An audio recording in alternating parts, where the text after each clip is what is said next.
This is Dan Rather. We regret to inform you that we have to interrupt your broadcast tonight for a special report on the Ebola virus. There's been a recent breakout, and it's important that everybody be properly informed. Thank you, Dan. Ebola is a severe and potentially fatal disease that is a version of hemorrhagic fever. The virus is one of two members of the Foliviridae RNA groups. It involves the destruction of blood cells and inevitably leads to internal bleeding. The Ebola virus does in fact have a protein body, but does not contain a cell wall. There are 5 main types of Ebola: Ebola Sudan, Ebola Zaire, Ebola Ivory Coast, Ebola Bundibugyo, and the 5th type, Ebola Redson, which most commonly affects non-human primates, including monkeys.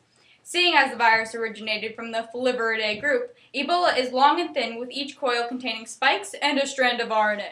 Hello! Thank you for that, Rose. This is George speaking, and I got a little itch in my mustache. Okay, let's continue. The exact location of origin will always remain unknown. However, the basis of evidence leads scientists to believe that the virus was originated in the Democratic Republic of Congo. It got its name from the Ebola River. One goal of researchers is to determine the areas most affected by the virus in history and determine the incidence of this disease. This would ensure that the virus would not spread and prevent future outbreaks.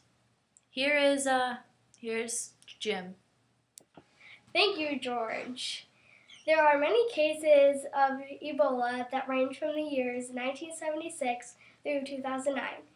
With each year, a new percentage of death rate is calculated, but mostly 50% through 80% of victims in contact with the disease die. Keep your feet dry in rainy and windy conditions.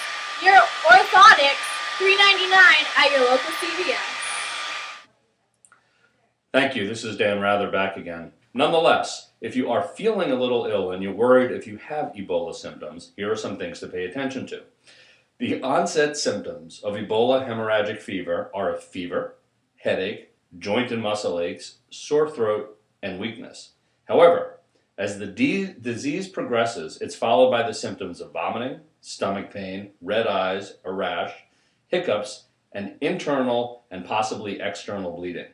Thank you, Dan. There is no treatment for Ebola HF aside from therapy. Support therapy consists of balancing electrolytes, maintaining blood pressure and oxygen levels, and making sure all other infections do not spread. The goal is to prevent a patient from being in contact with any other human being. Even if a person passes through from this, there should be no contact with an infectious person.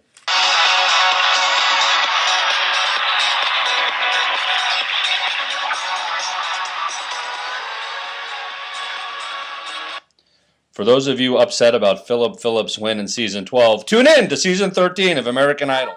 Sleep, I couldn't sleep tonight, not for all the jewels in the crown. I could have danced all night, I love it. I think you're going to Hollywood. I say she should go. I totally disagree. No, not good at Come all. on. No. Come No. on. No. What do you have to say? Well, she was okay. Ugh, she was horrible. Hollywood, I say.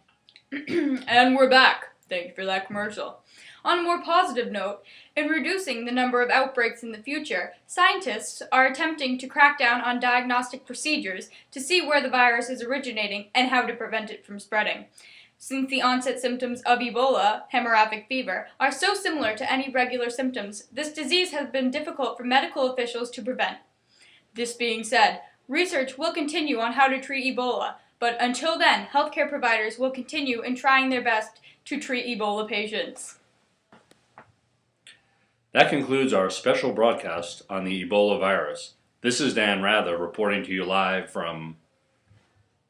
I really don't even know where I am, but I'm reporting to you live, and we take you back to tonight's broadcast of the Boston Celtics versus the Miami Heat.